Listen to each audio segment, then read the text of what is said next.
Bonjour à tous, j'espère que vous allez bien. On se retrouve aujourd'hui avec une vidéo qui ne va pas être un tutoriel maquillage, mais qui va être sur la sortie très prochaine qui devrait arriver aux alentours du 15 novembre, d'une palette que j'attends depuis des mois et des mois et des mois, et je pense que je ne suis pas la seule à l'attendre. Cette palette, c'est la fameuse Retro Glam de Natasha Denona, qui est la version, on va dire, moyenne, puisque ça va être une palette midi, de la mini rétro palette. Enfin, Natasha Denona nous sort cette palette. Enfin, je pense qu'elle a écouté les commentaires de tout le monde, peut-être la déception de certaines personnes quand elle avait sorti la rétro. Et donc, du coup, cette fameuse palette que l'on attendait toutes arrive enfin. Du coup, dans cette vidéo, je vais vous présenter les swatchs, je vais vous présenter la palette, on va pouvoir la comparer avec la mini rétro et la comparer à la rétro palette. J'espère que ça vous plaira. Cette vidéo n'est pas une vidéo pour spoiler et pour finalement squeezer Natasha Denona et l'empêcher de faire l'annonce officielle de sa palette. Mais cette palette, figurez-vous qu'il y a eu un petit bug au niveau de certains Sephora aux États-Unis. Et certaines clientes ont publié des photos où elles sont allées dans leur Sephora et quelle n'a pas été leur surprise lorsqu'au niveau du rayon de la rétro palette, elles ont vu cette palette qui était en vente. Donc la palette va être au tarif de 69 €. Donc on sait que c'est une palette midi pour qu'elle soit à ce prix-là. Et les personnes, forcément, quand elles ont trouvé cette palette, elles ont cru à un gag. Et quand elles ont vu que c'en était pas un, elles l'ont vite acheté. Chance à elles. Moi, je suis allée voir plusieurs Sephora à Paris. Je peux vous assurer qu'il n'y a pas eu ce bug en France. En tout cas, moi, je ne l'ai pas vu. Et il n'y avait pas cette rétro glam. Donc, rassurez-vous, on ne devrait pas attendre très longtemps parce qu'elle devrait sortir aux alentours du 15 novembre. Cette rétro glam, comment elle est? Je vais vous mettre des photos. Vous allez voir des petites photos qui vont venir pendant toute la vidéo. Elle est comme ceci.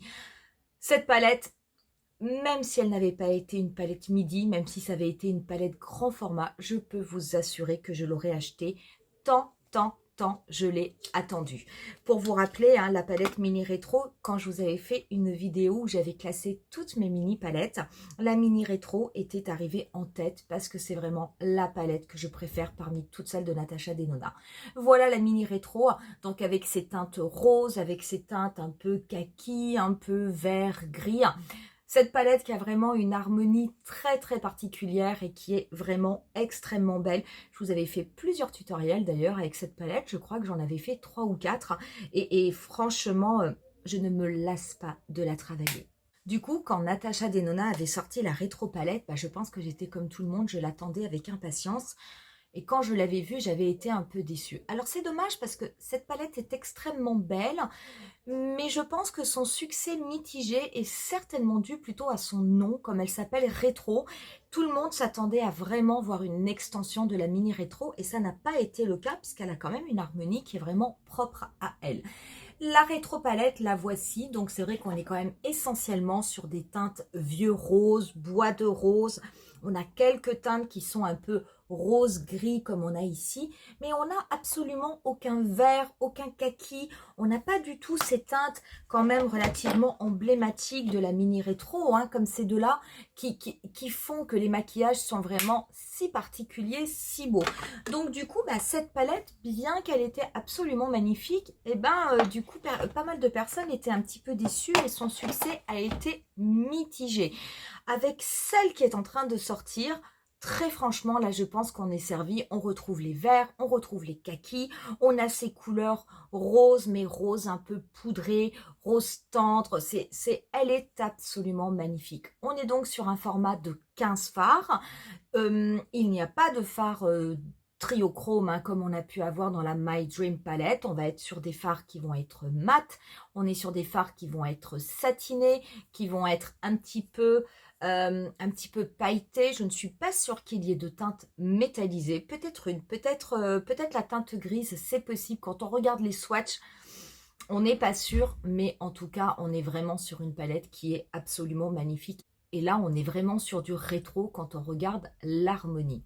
Beaucoup de personnes, lorsqu'elles ont vu cette palette, se sont toutes fait la même réflexion en se disant « Mais c'est pas possible, est-ce que Natasha Denona a fait cette palette, on va dire, en hommage à Mel Thompson ?»